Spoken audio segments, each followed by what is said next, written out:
ওষুধ লেগেছে। এক অঞ্জন চৌধুরীর সিনেমা দেখেছিলাম, হীরক জয়ন্তী। সেখানে হিরো হিরোইনকে বলতো আই লাভ ইউ এটা সকালেরটা, আই লাভ ইউ এটা দুপুরেরটা, অ্যান্ড আই লাভ ইউ এটা রাত্রিরেরটা। এটাও তাই, শুরু থেকে অনন্যা বন্দ্যোপাধ্যায়, শেষেও অনন্যা বন্দ্যোপাধ্যায়। 34 বছরের জামানায় বাংলাদেশ থেকে যারা এসছেন তাদের জন্য গর্বিত। সেটা যদি গর্ববোধই করেন, তাহলে আজ যখন বাংলাদেশে সংখ্যালঘু নিপীড়িত, অত্যাচারিত, তাদের জন্য একটি মিছিল নেই কেন, আন্দোলন নেই কেন, ধর্মঘট নেই কেন? ওই তোমার দেখা নেই, তোমার দেখা নেই, অর্থাৎ ডাবল স্ট্যান্ডার্ড ভোট পলিটিক্স, তার জন্যই মার্ক্সবাদী কমিউনিস্ট পার্টি কোনো স্টেপ নিচ্ছে না বলেই আমার নয়, আপনাদেরও বিশ্বাস। প্যালেস্তাইন, ভিয়েতনাম তোমার পরাণ কাঁদে, বাংলাদেশের বেলায় কেন মুখ খুলতে বাধে? ভাবের ঘরে চুরি। বক্তারা অনেকে অনেক কথা বললেন, অবশ্যই তো। যে যেখানে শোষিত, যে যেখানে বঞ্চিত, যে যেখানে লাঞ্ছিত, তার পক্ষে তো বাঙালি থাকবে, এমনটাই তো শিখিয়েছেন রবি ঠাকুর থেকে শুরু করে মানিক বন্দ্যোপাধ্যায়, কমল কুমার মজুমদার, এমনটাই তো আমরা শিখেছি। কিন্তু প্রশ্ন হচ্ছে, ভাবের ঘরে চুরি করছি না তো? পশ্চিমবাংলায় সব আছে, কিন্তু বাঙালি মুসলমান, হিন্দু বাঙালির কোনো রাজনৈতিক জাগ্রত শক্তি নেই। আর সেই জন্য সমস্ত রাজনৈতিক দল আর তথাকথিত প্রগতিশীল বিদ্যুৎ গোল গোল করে অনেক কথা বলেন, কিন্তু পশ্চিমবাংলায় সংখ্যালঘু মুসলমানদের কথা শুধু বলবে এমন দল কোথায়? এমন দল কোথায় যারা বাংলাদেশের সেই সমস্ত হতভাগ্য হিন্দুদের কথা বলবে? একেবারে দ্বিতীয় পর্বে চলে এসেছি, শুধুমাত্র উস্কে দেওয়ার জন্যই এই প্রস্তাবনা। আমি প্রথমেই চলে যাব অনন্যার কাছে। দ্বিতীয় পর্বে লেডিস ফার্স্ট।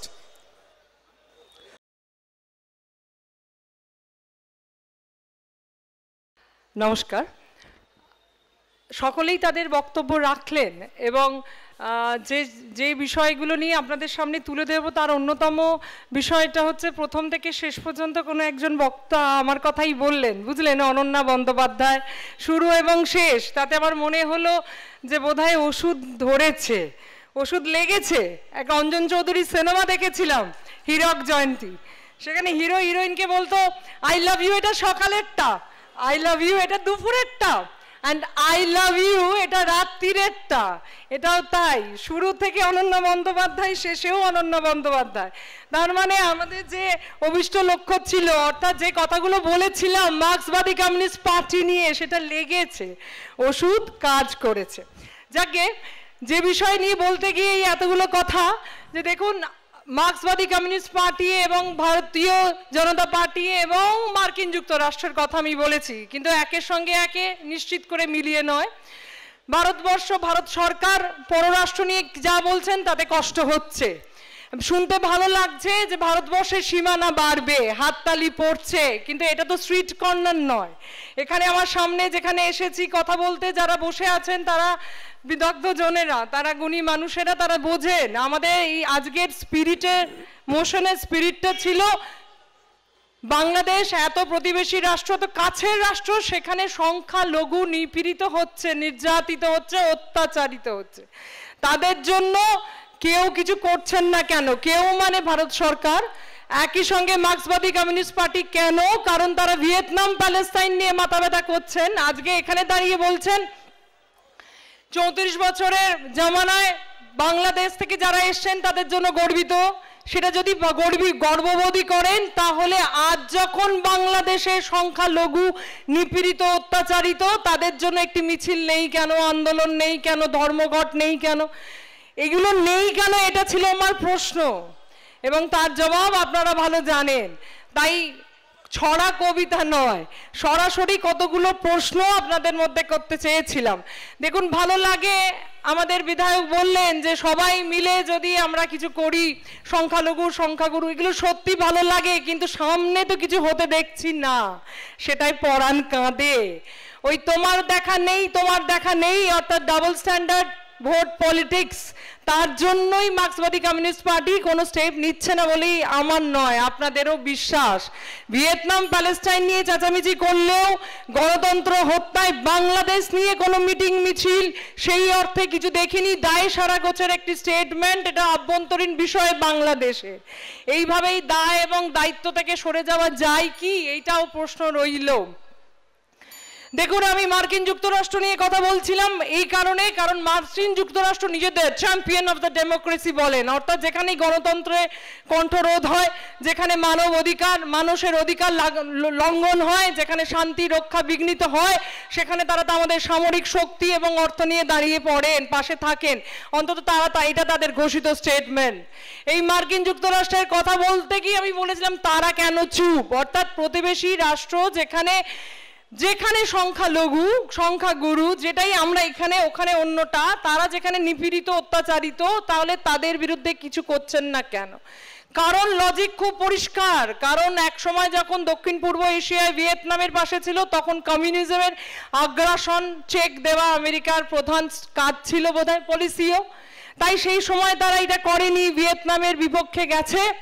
আজ ভিয়েতনামের সঙ্গে আমেরিকার সম্পর্ক মধুর, ট্রেড চলছে, ব্যবসা বাণিজ্য চলছে, কারণ কমিউনিজম এখন আর থ্রেট নয়।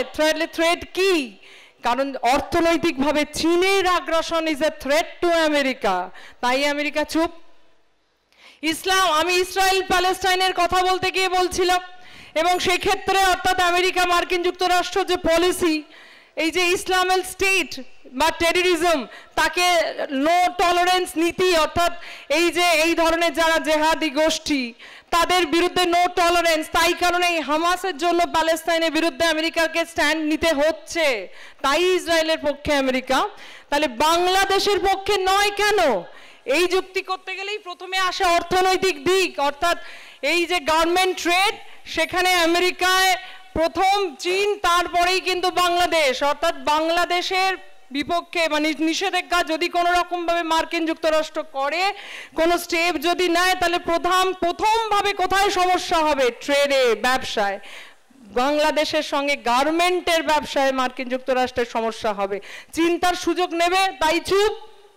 একই রকম ভাবে অবশ্যই মার্কিন যুক্তরাষ্ট্রের এই ট্রেডে, অর্থাৎ এই গার্মেন্ট ট্রেডে রম রম করে দাম বাড়বে, তাই চুপ, অর্থাৎ অর্থনৈতিক কারণে চুপ।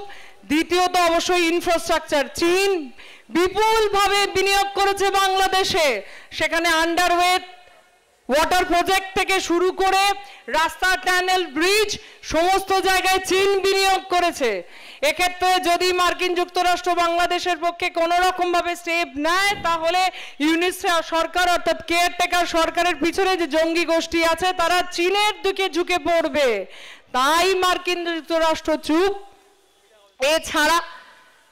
এছাড়া নিজেরা মনে করছেন যে যারা জঙ্গি, অর্থাৎ যেটা আমেরিকার নন টলারেন্স, এই যে জেহাদি জঙ্গি গোষ্ঠীর বিরুদ্ধে থাকা, সেক্ষেত্রে জামাদের পক্ষে পাকিস্তানের ব্যাকআপ নিয়েও মার্কিন যুক্তরাষ্ট্রে হামলা করা অসম্ভব, তাই আমেরিকা মার্কিন যুক্তরাষ্ট্র খুব সুন্দরভাবে আপনার বিরুদ্ধে যে কথা প্রশ্ন উঠেছিল আপনি বলেছেন। আমি বলবো অনন্যা, এবার আমাদের শেষের পর্যায়ে, সুতরাং আজকে অন্তত এইভাবে শেষ করি। দেখুন, মার্কিন যুক্তরাষ্ট্র এবং মার্ক্সবাদী কমিউনিস্ট পার্টি এবং ভারত সরকার কাউকেই একই রকমভাবে একই সঙ্গে বৃত্তের মধ্যে আনার চেষ্টা আমি করিনি।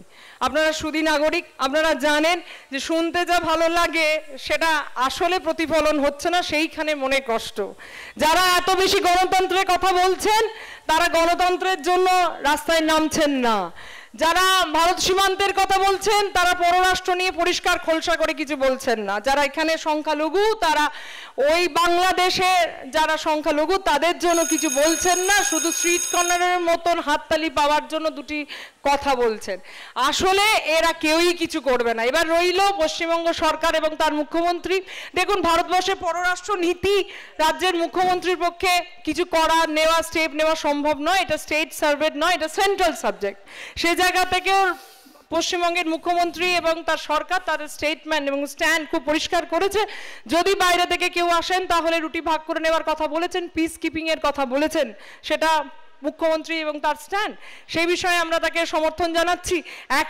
একই রকমভাবে আমি শেষ করে এই বলে, দেখুন ভারত সরকার, মার্কিন যুক্তরাষ্ট্র অথবা মার্ক্সবাদী কমিউনিস্ট পার্টি কারোর কাজেই অন্তত আমরা খুশি নই। তাই আপনারা যারা সাধারণ মানুষ আছেন, চলুন আমরা সবাই মিলে এই জঙ্গির বিরুদ্ধে, গণতন্ত্রের হত্যার বিরুদ্ধে আবার একবার রাস্তায় নামি। খুব ভালো থাকবেন, নমস্কার।